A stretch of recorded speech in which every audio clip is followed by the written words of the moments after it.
Right, good afternoon everybody. I am today interviewing the independent candidate for Enfield North, Ertan Karpazli. So now we're going to do a short video, we're going to ask him some questions and I will, as normal, put it all together and then we'll post it for you. So we'll see how that goes. Right, Ertan, it's nice to meet you. Nice to meet you too. Right, we're going to have a very light conversation about why you're here and what you're doing and how you ended up here and all that stuff. So first up is why are you standing as an independent? Well, first of all, I could see what was going on with the country regarding foreign affairs, regarding domestic affairs. And, right now, there's no denying it. We have a two-party monopoly control over the political system, Labour and Conservatives. And I would usually probably be inclined to vote towards Labour, but I can see Labour moving towards the right, much closer to Conservatives. And me being somebody who's typically centre-left, a worker myself, I do not believe in being partisan. I believe that people should stay true to their principles. So I remained where I was. So there's definitely no way that I was going to ever join Labour or Conservatives. I call Labour Red Tories now, by the way. And then there was obviously the option of either going it alone or potentially joining, one of the other parties. The Lib Dems have invited me a number of times unofficially. The Greens, the Workers are all running here, and I could have potentially joined them. However, I felt that me being an Enfield local, and I think most of the other candidates are not necessarily Enfield locals, I felt that I had a lot more of a natural connection with the people of Enfield, and I felt that I had a lot more support perhaps than they do. Despite them being from parties, I felt that as an independent, as an Enfield local, I had a lot more local support than they did.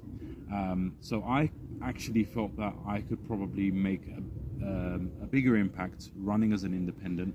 And even though I'm independent, that doesn't mean I'm alone. I am backed and endorsed by the Enfield Community Action Group, which has fielded two other independents in the two other constituencies. So we've got Khalid Sadur in Edmonton and Winchmore Hill, and then you've got Carl Vidal in Southgate and Wood Green. I'm running in Enfield North, obviously.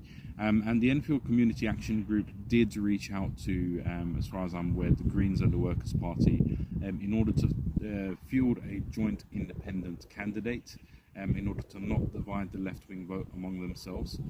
But as far as I know, those two parties didn't respond positively to that request. So we decided to go it alone because we are very adamant that we want to stand for a ceasefire in Gaza. That's the number one principle that's uniting us.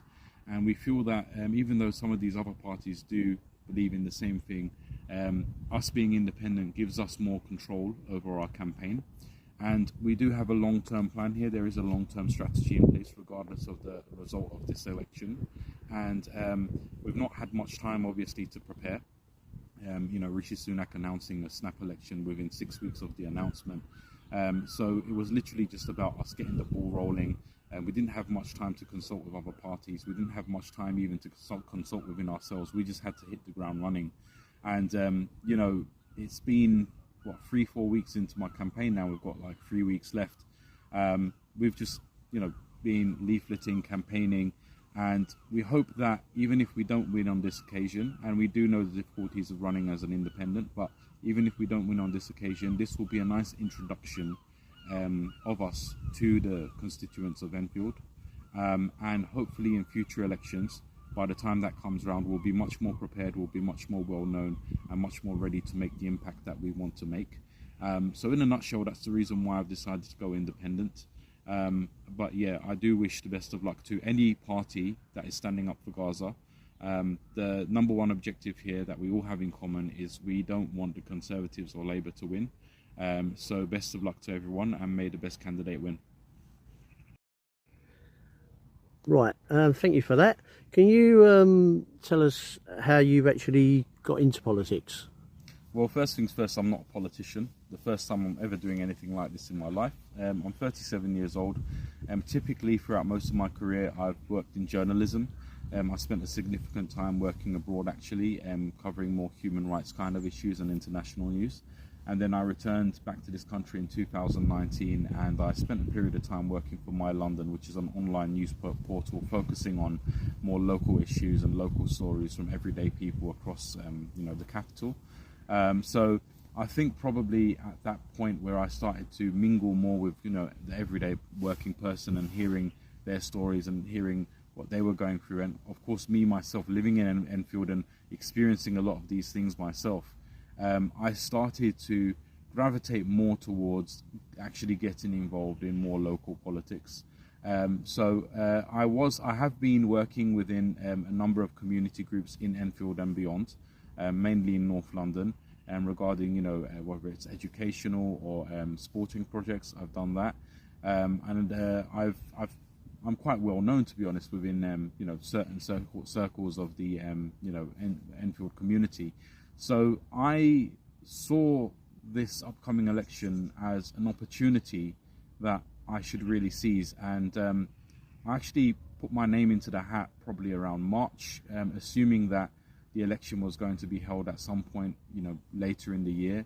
I didn't expect to be put forward as a candidate so soon. I didn't expect an election so soon, to be honest with you. But when the election was announced, I was immediately called by ECAG, the Enfield Community Action Group, and pretty much told to start preparing my candidacy, and they gave me the heads up that they were going to back me.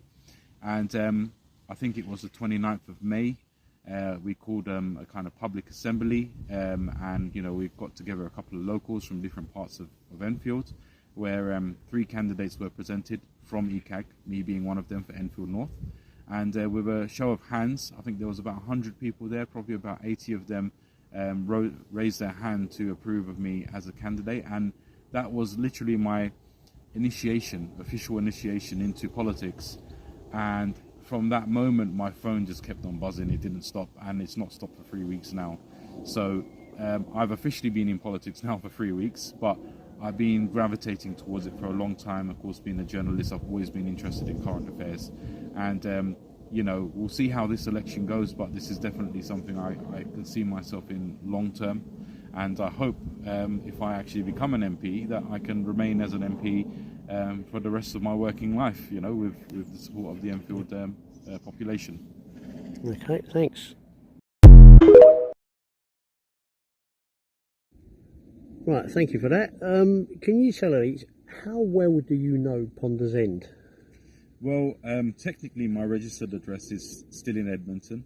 I live along Nightingale Road, so I live very close to the border of Ponders End. In fact, most of my interactions and most of my families and the shops I visit are all in Ponders End. So when I come out of Nightingale Road onto Ponders End High Street, I'm turning right rather than left. So I'm very familiar with Ponders End. In fact, when the Ponders End ward was transferred to Enfield North, I had to kind of look at the borders to see where my home was situated. So unfortunately, I can't even vote for myself because my home still remains in Edmonton. But yeah, I know Ponders End pretty well. As somebody who lives more or less in the area, I know the kind of everyday struggles that a lot of people are having, especially regarding housing. I've heard a lot of stories recently, even before I became a candidate, of people just being evicted from their homes like it's anyone's business. Also, the kind of demographic changes that are happening here, which are kind of coming about due to a lot of these new development projects and a lot of sinister intentions, let's say, behind so-called green projects. And I do support green projects, by the way, but I believe that we definitely need to be putting local people first and local businesses first. I know, for example, a lot of small businesses are suffering mainly because of the state of the roads, the amount of traffic that we have.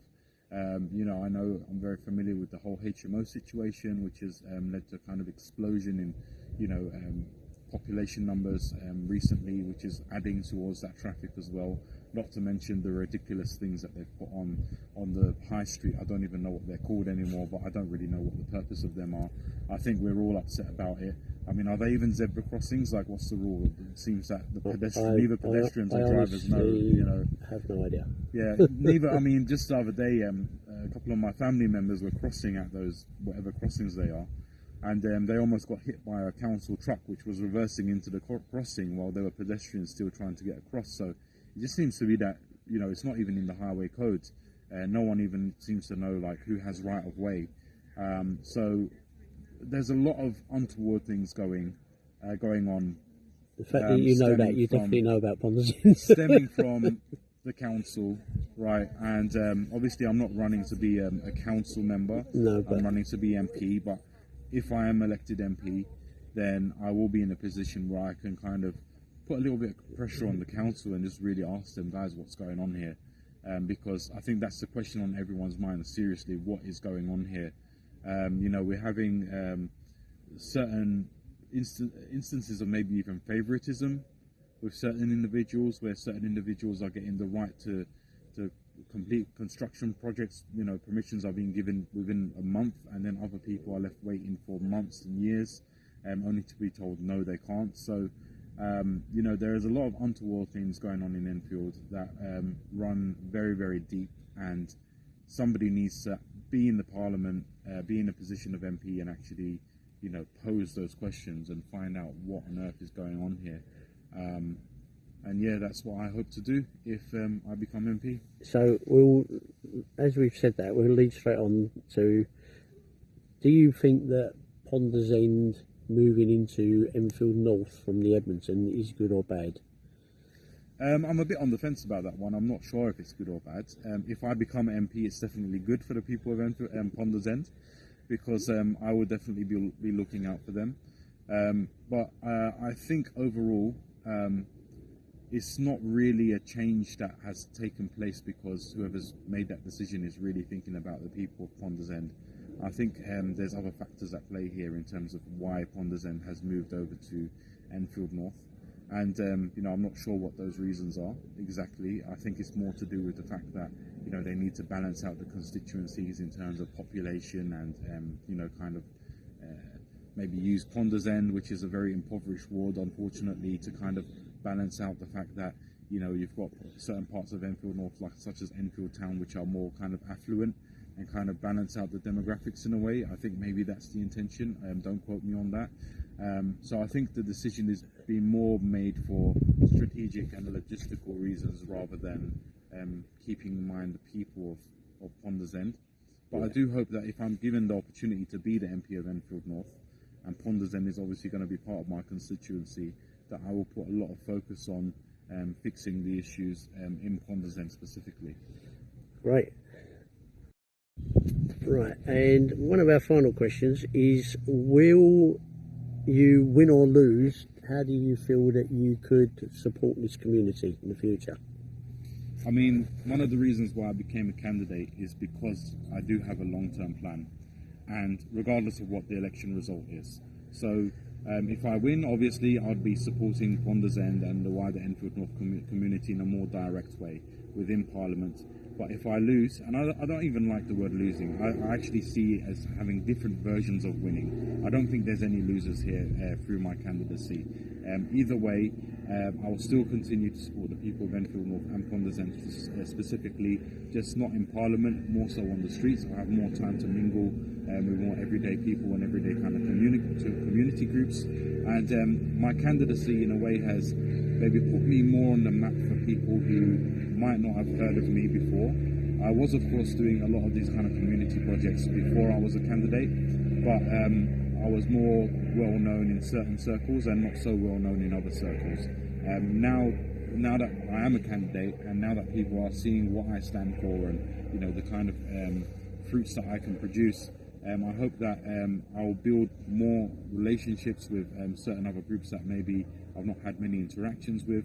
The way I kind of help and contribute to my community can be more widespread. You know, I can work with a more kind of diverse range of people within Ponders End and beyond. And definitely, whether it's this election or the next local elections or the next general election, whether I'm a candidate or not, I'm always going to be involved in some kind of way, you know, to help the community. And I am of this community. I am an Enfield local. I'm an Enfield resident. So in a way, me helping the people of Enfield, I'm helping myself as well, right? Because I'm one of you. whatever struggles you're going through, I'm going through it as well. I'm a worker. I work 9 to 5, Monday to Friday, and I have a few side projects just to keep me going, to pay the bills.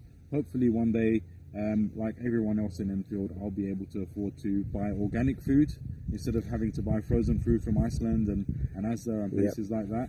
I think that's the right of every person, and I want this country to start thinking of ways to generate wealth rather than moving wealth from one side to another. Generate new wealth that will help to raise the level, the standard of living for people who are in wards like Ponders End, where clearly there are problems. You know, there's a high number of child poverty here, for example, crime rates and things like that, because young children are not getting the opportunities that they deserve. You know, ridiculous things like the 2-child benefit cap, other things such as, you know, no free school lunches and things like that. Bedroom tax. Bedroom tax, whatever. Oxygen tax, whatever they're planning to introduce in the future. You know, these are things that we need to fix. And I actually have part of my manifesto outside of Gaza. Gaza is the #1 thing because, you know, I'm all about humanity, and even if this country was heaven on earth, if they were telling me to turn a blind eye to genocide, I'm not going to do that, sorry. So Gaza is my #1 issue going into this election. But eventually what's happening there will stop, God willing, and then we will also have many local issues here that need to be resolved. And one thing that I stand for is actually something called a wealth tax. Now, I want to apply a wealth tax to the mega rich people in this country, and there's many of them. I'm talking about multimillionaires and multi-billionaires, not everyday people like me and you. And I believe by taking 1 or 2% of their wealth every year, we can actually double funding for key public services such as the NHS, such as the education system, such as public transport, you know, whatever it is. I would like to commission this research actually as an MP. I would like to commission this research to experts so that we can get the exact facts and figures, so I can make a strong argument in Parliament. But even if I don't become MP, this is something that I'm going to be advocating for, and my candidacy has at least given me more of a platform in future, so that even if I'm not an MP, my advocacy work can maybe attract more interest and more of an audience. And this is something that I will be pushing for within my means in the future to improve the standard of living for everyone in Ponders End and Enfield North and beyond. Thank you very much.